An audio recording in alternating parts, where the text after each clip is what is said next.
Graça e paz, Igreja do Avivamento. Eita glória.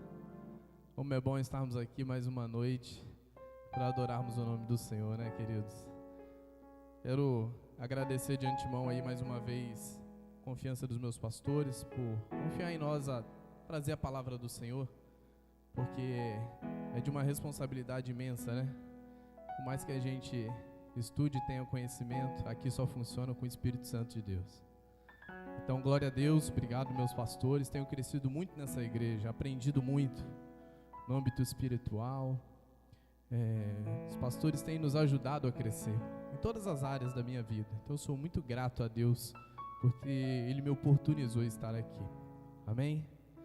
Estou feliz porque hoje tem duas, sempre estão aqui, mas tem uma mulher a mais hoje aqui que é muito especial para mim, que é a minha mãe. E a minha mãe vou dizer o seguinte, hoje tem aqui a razão da minha vida, que é a minha mãe, afinal de contas, foi ela que me gerou, então nada mais justo. Mas também tem a minha razão de viver, que é a minha esposa e a minha filha. Então glória a Deus, porque vocês estão aqui, estou feliz que o meu sobrinho está nos visitando também, a Thaís, a Caroline, muito bom, muito feliz porque vocês estão aqui. Que Deus fale poderosamente no coração de todos vocês nessa noite, amém? Queridos, eu quero compartilhar uma palavra com os irmãos. Nós vamos falar sobre uma história muito conhecida na Bíblia. Eu gosto de falar sobre histórias conhecidas porque fica fácil da gente entender e acompanhar, e Deus falou muito no meu coração com essa palavra quando eu estava pesquisando, buscando uma inspiração no Senhor. Foi muito claro quando o Espírito Santo falou para mim que era essa a palavra. Então eu quero convidar os irmãos a abrir a palavra de Deus lá em Juízes, capítulo 6, a partir do versículo 1. Nós vamos falar sobre a história de Gideão.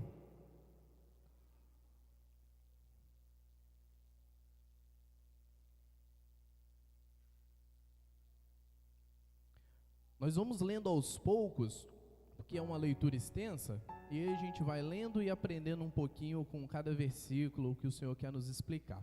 Amém? Então nós vamos ler primeiro até o versículo 6. Vamos lá. Porém, os filhos de Israel fizeram o que era mal aos olhos do Senhor, e o Senhor os deu nas mãos dos midianitas por 7 anos. E prevalecendo a mão dos midianitas sobre Israel, fizeram os filhos de Israel para si, por causa dos midianitas, as covas que estão nos montes, as cavernas e as fortificações. Porque sucedia que, semeando Israel, os midianitas e os amalequitas, e também os do Oriente, contra eles subiam. E punham-se contra ele em campo, e destruíam os frutos da terra, até chegarem a Gaza, e não deixavam mantimento em Israel, nem ovelhas, nem bois, nem jumentos. Porque subiam com os seus gados e tendas, vinham como gafanhotos em grande multidão, que não podia se contar, nem a eles, nem aos seus camelos, e entravam na terra para a destruir. Assim Israel empobreceu muito pela presença dos midianitas. Então os filhos de Israel clamaram ao Senhor. Até aqui por enquanto. Queridos, o versículo 1 começa dizendo que os filhos de Israel fizeram mal aos olhos do Senhor. É aqui que começa a história de Gideão. E no decorrer desse contexto a gente vai ouvir muitas vezes a Bíblia falar isso. E os filhos de Israel fizeram mal aos olhos do Senhor. E ele está se referindo nesse contexto ao pecado da idolatria. Esse povo já tinha saído do Egito. Gideão é a terceira geração que saiu do Egito. E esse povo, depois de ver tantos milagres e maravilhas do Senhor, ainda assim continuava praticando o pecado da idolatria, cultuando a deuses que não são deuses, deuses com D minúsculo. Ao ponto de que O povo de Israel, a palavra diz no versículo 2 que eles fugiram, eles foram para os montes, e lá eles construíram covas, cavernas e fortalezas para correr do Senhor, para correr dos midianitas, digo. No versículo 3 diz que os israelitas semeavam. No 3 eles semeavam, mas no 4 os midianitas vinham e destruía tudo. Israel semeia no versículo 3, os midianitas destroem no versículo 4. E foi assim, queridos, durante 7 anos. E no versículo 4 diz que, versículo 6, mostra o resultado disso. O resultado foi que Israel empobreceu. Afinal de contas, ninguém aguenta. Você semeia. Na hora de colher, é outro que colhe. E aí ele vai e semeia de novo. Na hora de colher, é outro que colhe. A Bíblia fala que não sobrava nada. Nenhum tipo de mantimento, nem boi, nem jumento, nem nada. Não sobrava para o povo de Israel. Israel empobreceu. Porque tudo aquilo que nós semeamos, queridos, nós temos que colher. Se você semeou, você precisa colher. Tem gente que está semeando e está deixando outros vir colher na hora da colheita. Não pode. Eu preciso colher aquilo que eu semeei. Pior de tudo, sabe o que é, queridos? Aquela terra ali era a terra de Canaã. Eles não estavam no Egito. Deus já tinha tirado o povo do Egito e aquela era tão prometida, a terra prometida. Era a terra de Canaã. Uma coisa é você perder lá no território do inimigo. Você está lá no Egito, estou fora de casa, é igual o time de futebol, né? Às vezes quando você perde fora de casa, você fala, mas eu não estava em casa, né, e tal, a torcida deles grita mais alto. Uma coisa é você perder fora do seu território, outra coisa é você perder dentro de casa. O povo de Israel estava na terra de Canaã. Como assim? Deus tira o povo do Egito, eles plantam, os midianitas vêm e acaba com tudo durante 7 anos, porque o povo de Israel fez mal aos olhos do Senhor. Querido, se você semeou, você precisa colher. A família que você tem, quem semeou foi você, é você que tem que colher. No seu casamento, tudo que você semeou, você que tem que colher. Lá na sua casa, quem tem que desfrutar das coisas boas é você. No seu trabalho é você, não é mais ninguém. Colha aquilo que nós estamos semeando. E o problema, queridos, nesse contexto foi a apatia do povo de Israel. Olha só, a Bíblia diz que o povo de Israel foi para os montes, construiu caverna, fortaleza, várias coisas para se esconder. Você está dentro do seu território, foi Deus que te colocou, Deus já tinha feito aqueles milagres todos que todo mundo conhece, abriu o mar, aconteceu tanta coisa, e agora vem os midianitas e eles, correm. A apatia do povo, o povo não poderia ter corrido, o povo tinha que defender a sua colheita. Mas tinha um homem nesse contexto diferenciado. Esse homem era Gideão.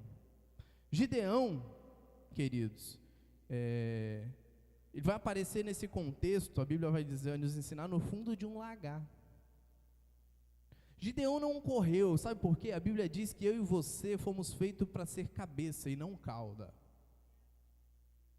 E quando a Bíblia diz que nós somos feitos para ser cabeça e não cauda, qual que é a diferença, querido, de ser cabeça e ser cauda?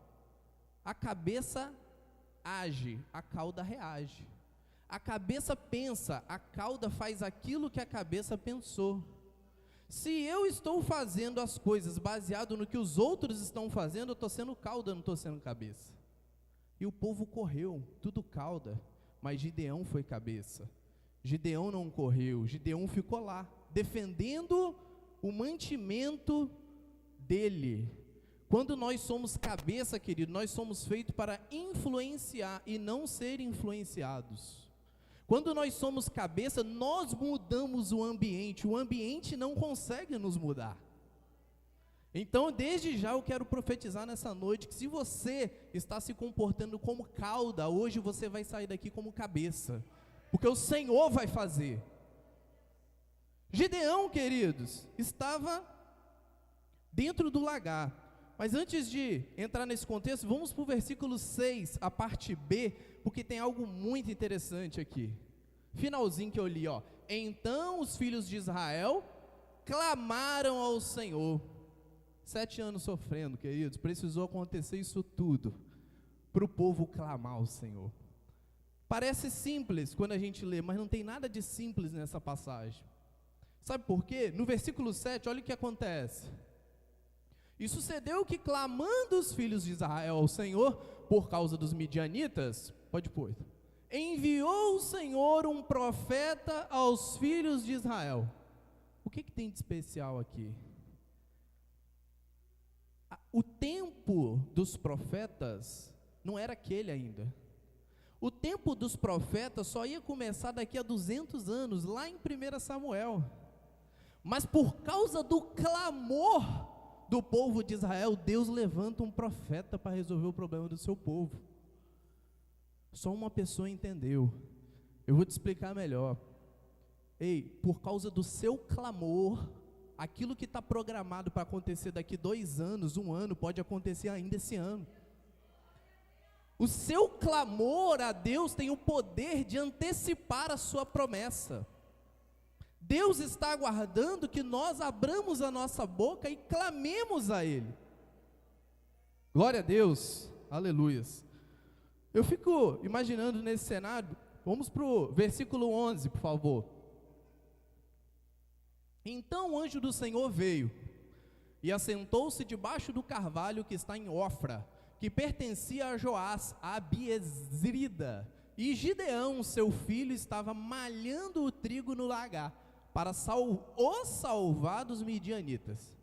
Eu fico pensando assim, Deus naquele cenário, o povo clama e Deus fala, tá bom, eu vou levantar alguém. Aí eu que estou imaginando, tá, queridos? Está na Bíblia não. Quem que eu vou usar? Está todo mundo dentro das cavernas? Está todo mundo escondido? Está todo mundo se comportando como cauda? Eu preciso de um que seja cabeça.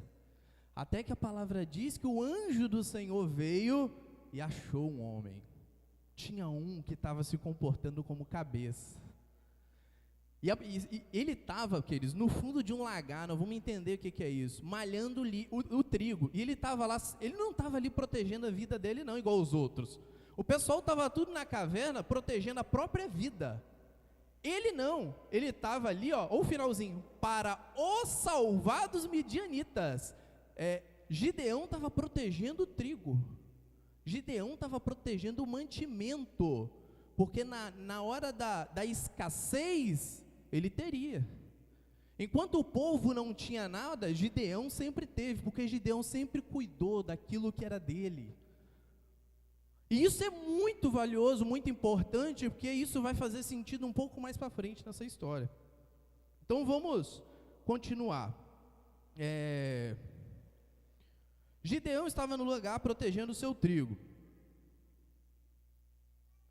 Gideão, nós percebemos que ele foi diferenciado, ele foi diferente, ele era cabeça. E ele me ensinou uma lição aqui também. Queridos, quer chegar onde ninguém chegou?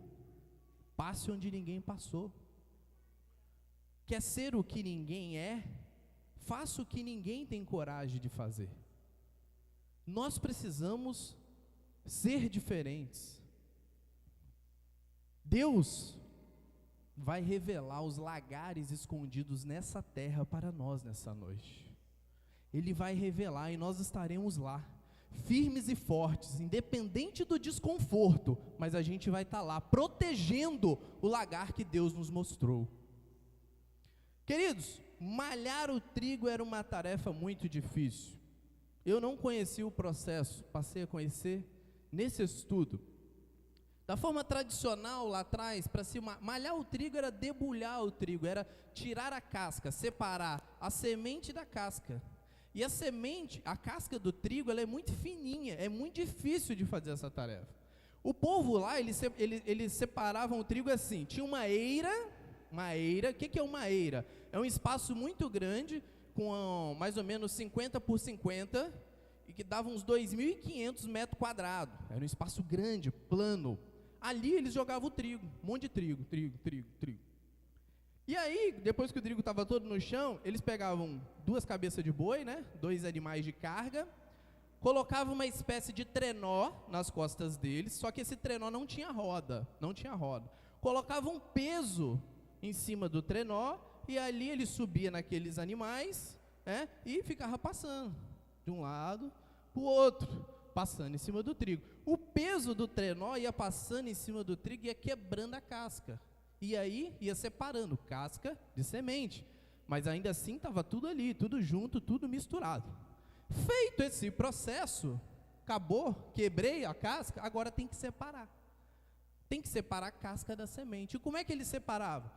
Esperava entardecer, quando o vento já estava soprando um pouco mais forte, pegava uma pá, ia lá, pegava e jogava no vento. Por quê? A semente era mais pesada do que o vento, ela é mais pesada, a semente é mais pesada do que a casca. Então, quando o vento passava, a casca ia embora, mas a semente ficava. E esse era o processo de separação. Alan, por que você está dizendo isso? Queridos, lá em Mateus, capítulo 3, a partir do versículo 12, João Batista vai dizer bem assim, ó: aquele que vem após mim tem em sua mão uma pá. João fala assim, ó: eu vim com um machado, mas ele vem com a pá. Eu vim para cortar, mas ele vem para separar. Ele vai colocar a semente no celeiro e vai queimar a palha num fogo que nunca se apaga. Quem é esse homem? Jesus. Esse agricultor era Jesus. Queridos, o que é a eira? A eira é a igreja. A eira é a igreja. O que é o trigo? O trigo somos nós, individualmente. Cada um de nós somos trigo. Ok? E como separa a casca da semente? Jesus pega a pá e joga o trigo no vento. Quando o vento passar, é só quando o vento passa que a gente descobre quem é casca e quem é semente. Glória a Deus. Se o vento levou, irmão, não se preocupa não, é casca. Só fica quem é semente. E você é semente, porque você está aqui nessa noite. Está cheio de ventania passando, mas você está aqui nessa noite. Queridos, se o vento passar e carregar, não se preocupe, é Deus limpando a sua vida. Não reclame quando isso acontecer, porque casca não se planta. Você já viu alguém plantar casca? Casca não se planta, porque dela não nasce nada. É por isso que Deus só vai deixar na minha e na sua vida aquilo que produz alguma coisa. Glória a Deus. Eu achei muito tremenda essa passagem quando eu vi, porque é muito precioso que a palavra de Deus vai nos revelando, né, queridos? Só que isso é um processo natural. Mas Gideão não estava nessa eira gigante. Gideão estava no fundo de um lagar. E diferente de uma eira, o lagar era um lugar de 2 por 1. Era um lugar estreito e profundo. E Gideão estava lá. E só tinha um jeito de você separar o trigo ali, a semente da casca, desse jeito. Ele tinha que abaixar, pegar o trigo e ó, pá, bater. Daquela situação desconfortável. E ali, a casca ia caindo e a semente ia ficando. Queridos, Deus está falando para você que é para você ir para o estreito. Tem gente que prefere ir para o campo, morrer para o inimigo porque quer aparecer. Só que quem tem que olhar para mim e para você, que é Deus, Ele não olha na horizontal, Ele te enxerga de cima. Você pode estar dentro do... Querido, para o inimigo vir e te combater e te vencer, vai para o lagar, vai para o lugar estreito, desconfortável, se humilhe perante o Senhor, que Ele é o amor. No versículo 12, diz assim: então o anjo do Senhor lhe apareceu e lhe disse: o Senhor é contigo, homem valoroso. Falou para Gideão.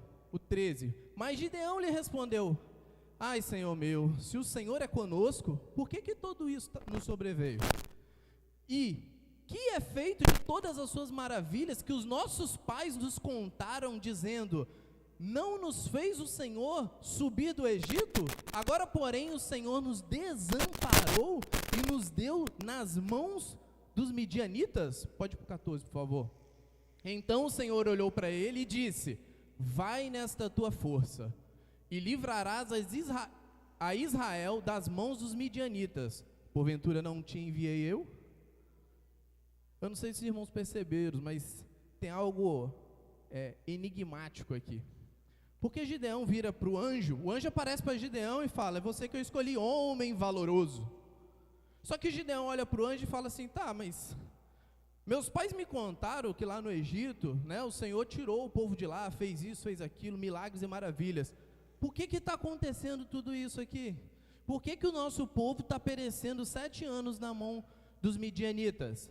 Aí o anjo, porque quando costuma acontecer essas coisas na Bíblia, normalmente, Deus vai lá e, por exemplo, Moisés não entrou na terra prometida porque perdeu a razão lá na hora da rocha, né? Ficou com raiva e bateu. E muitos outros exemplos que a gente tem, mas dessa vez o anjo vira para ele e fala assim: ó, vai nessa sua força, porque desse jeito, com essa postura, você vai livrar o meu povo. Eu falei: mas Gideão questiona e o anjo fala: vai nessa tua força?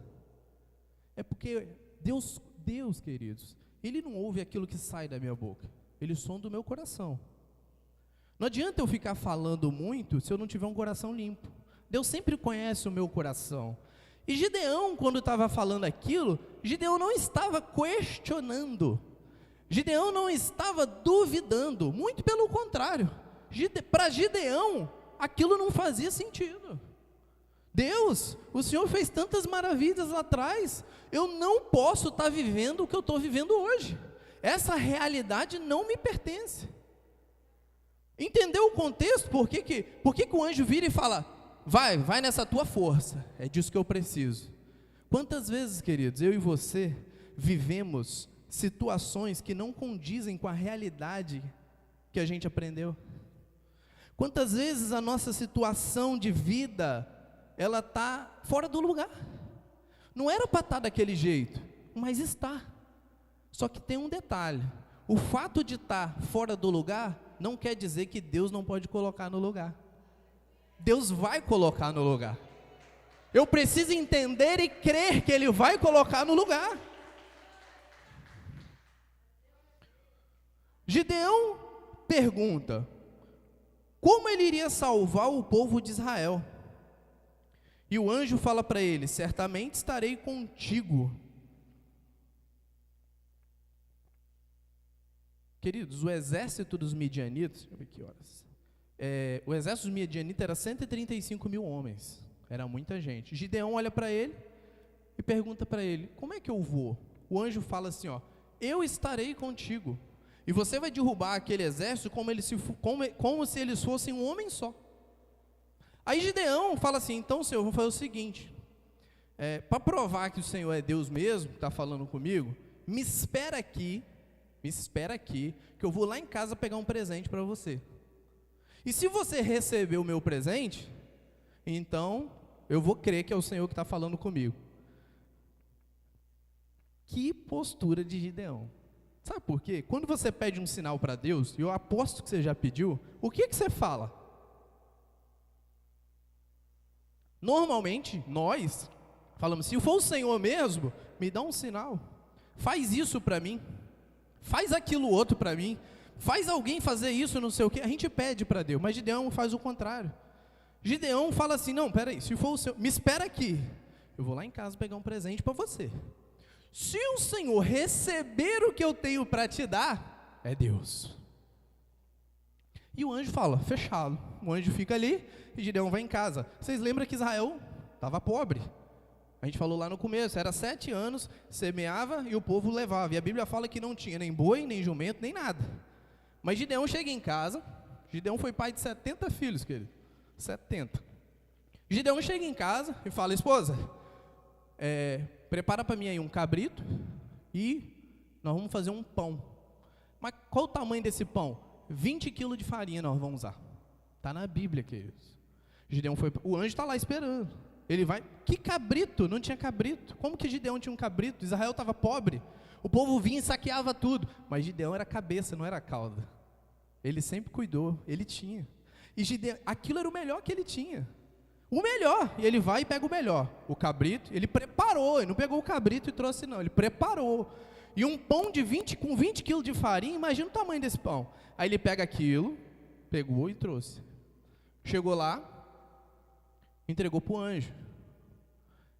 E o anjo toca com o seu cajado na oferta de Gideão e o fogo desce e consome aquela oferta.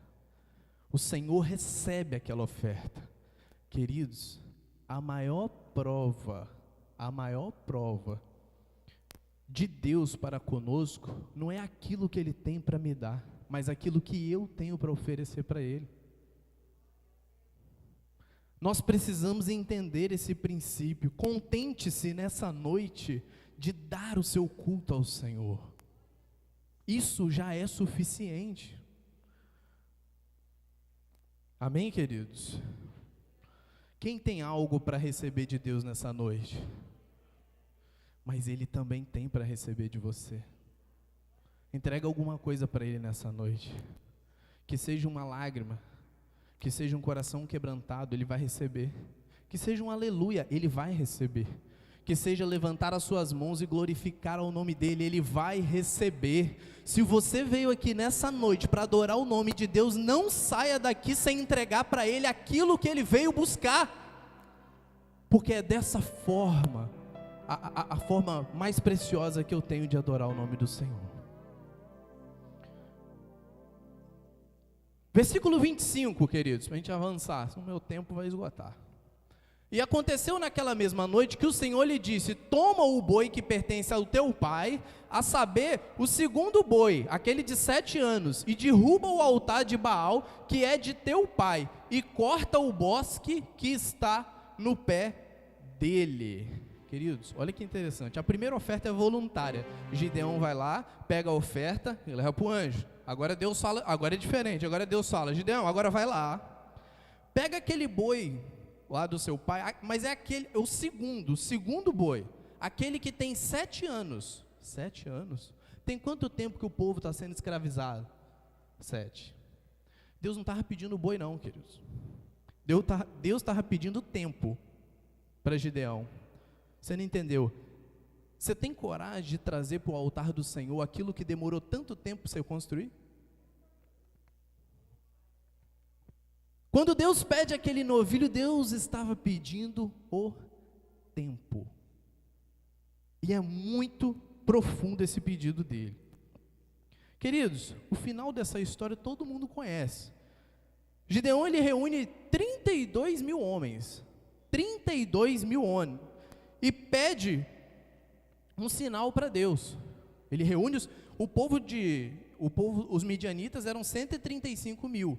Gideão reúne um exército de 32. Aí Gideão, mais uma vez, vira para Deus e fala: Deus, vamos fazer o seguinte, eu vou pegar um pedaço de lã e vou colocar aqui. O Senhor consegue acertar não, o Senhor consegue molhar só a lã, quando o orvalho descer, que só a lã fique molhado e todo o resto fique seco? O Senhor disse: eu consigo. E assim foi feito.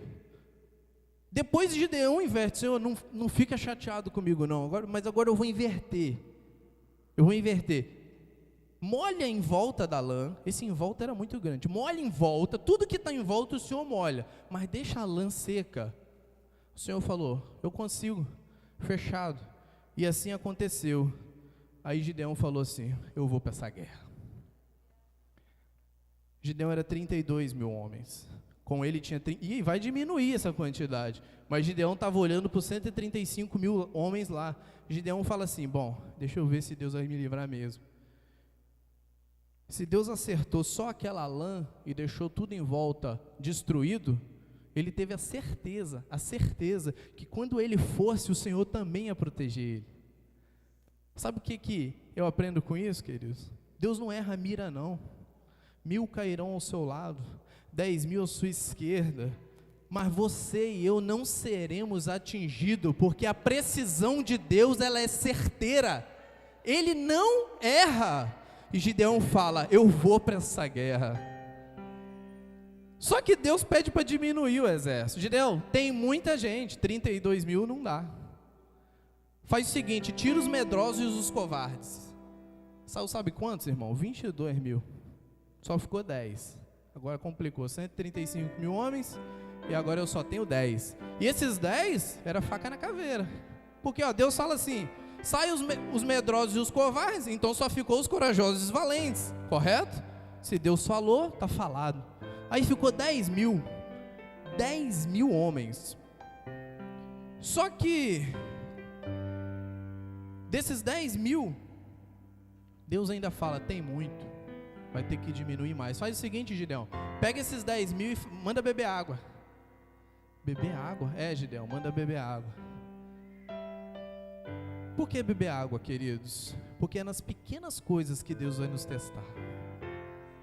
É nas pequenas, é da forma que eu falo, é na forma que eu me comporto, é na forma que, é a minha forma de ser, são nas mínimas coisas que Deus vai me provar. Manda beber água. Quem mergulhar a cabeça na água ali, beber, você separa. E aquele que beber a água, assim, igual os cães, você separa. Aí Gideão fala e vai aquele monte de homem, 10 mil. Resultado, 9.700 mergulha e bebe, 300 bebe a água.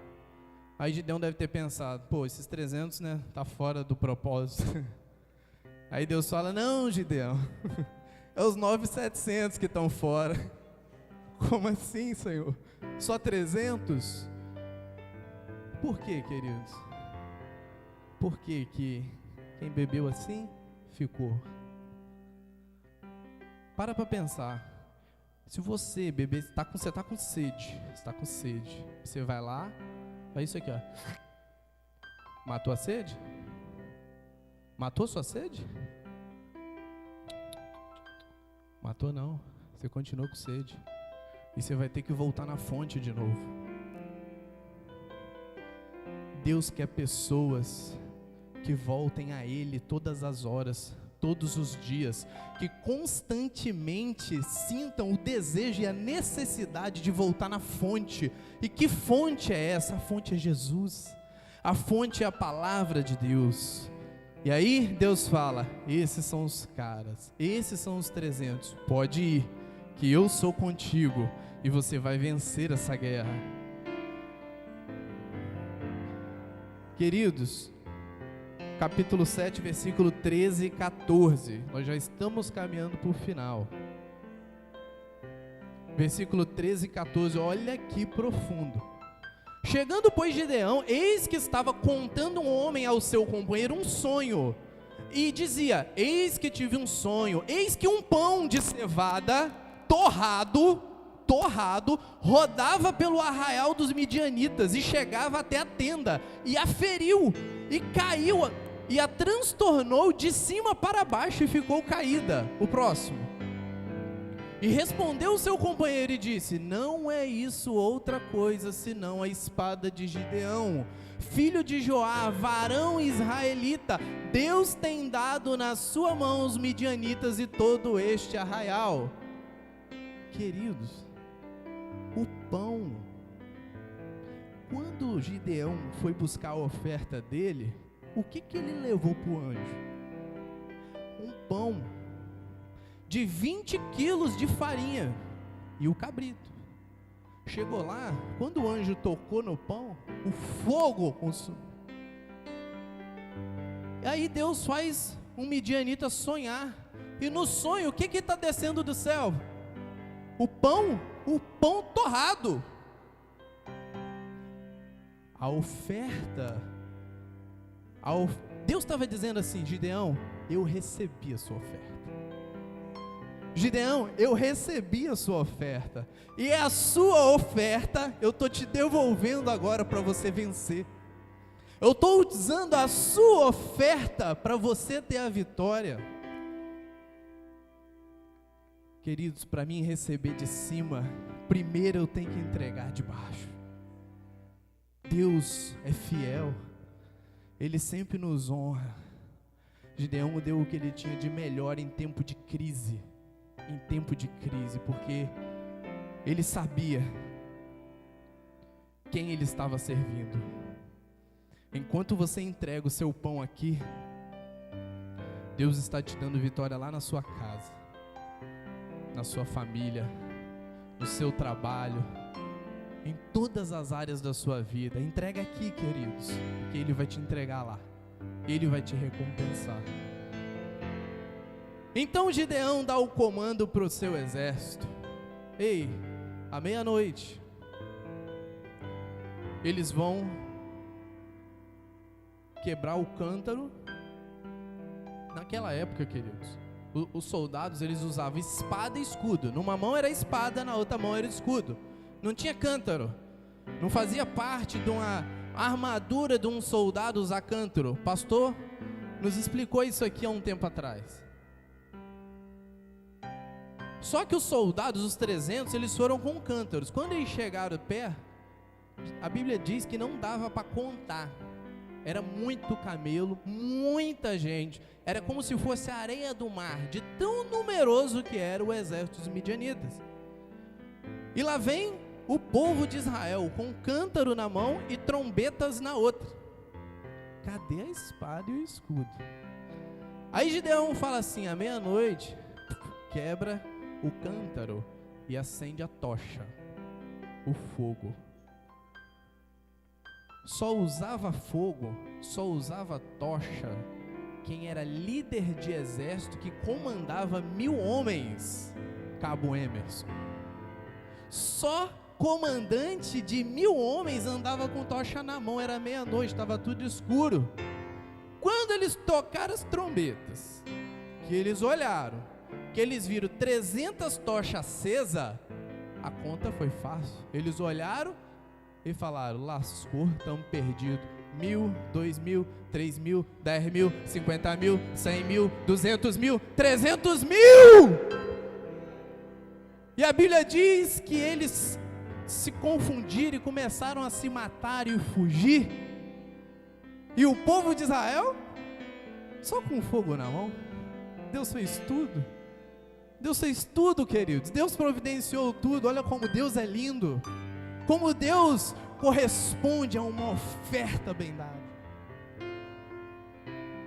E eu finalizo, queridos, essa palavra nessa noite, dizendo para você crer no que eu vou te falar aqui. Deus está dizendo para você nessa noite assim: eu recebi a sua oferta. Eu recebi aquilo que você me entregou. E hoje você vai sair daqui assim, ó.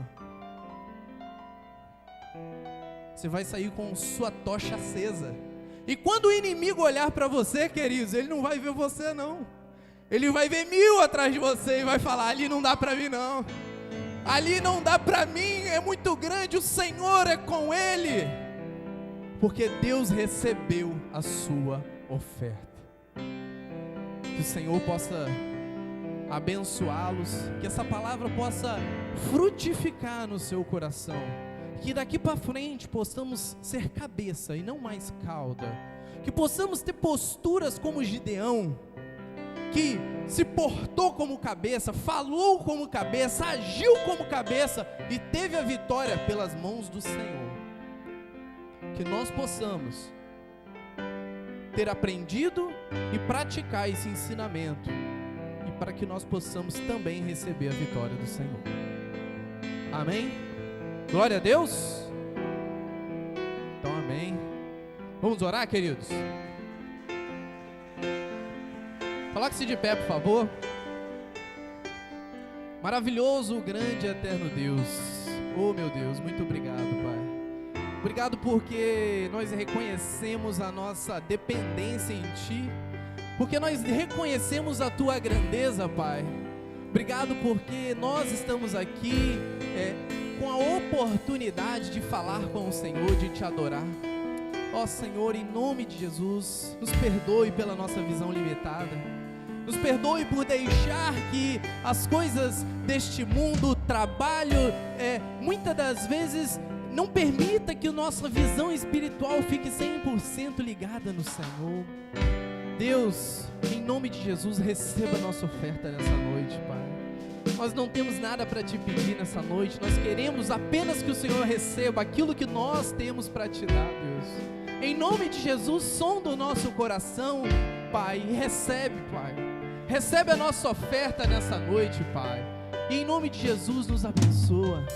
Dê saúde, dê paz, dê prosperidade para a Tua igreja. Que essa igreja, em nome de Jesus, venha prosperar, Senhor. Que essa igreja venha a crescer e que o Senhor possa trazer pessoas, cada vez mais pessoas que precisam ouvir a Tua palavra, para que essas pessoas venham conhecer o Senhor aqui e que o nome delas possa estar escrito no livro da vida. Deus, muito obrigado pelo Seu amor ágape. O Senhor sempre nos amou, e nós muitas vezes não reconhecemos, somos ingratos. Ó Deus, muito obrigado pelo Seu cuidado, pelo Seu carinho, pelo Seu amor.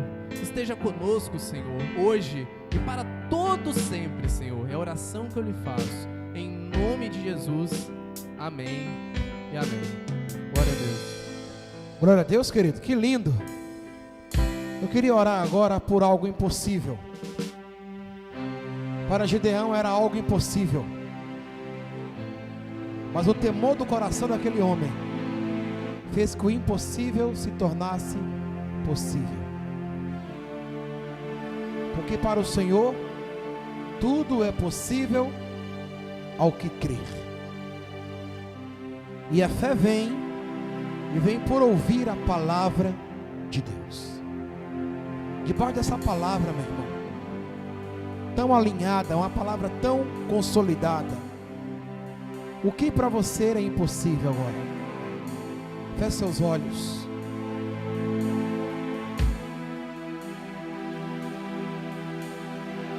Coloque diante de Deus agora o que é impossível para você. O que é impossível para você?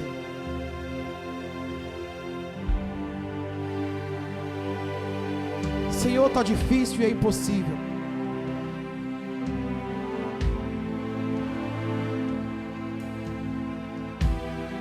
Você já perdeu a esperança, assim como Gideão. Mas o Senhor olhou do alto e disse: varão valoroso. O que para você parece impossível, aquilo que foge das condições humanas, entregue para Deus essa noite. Clame ao Senhor nesse momento,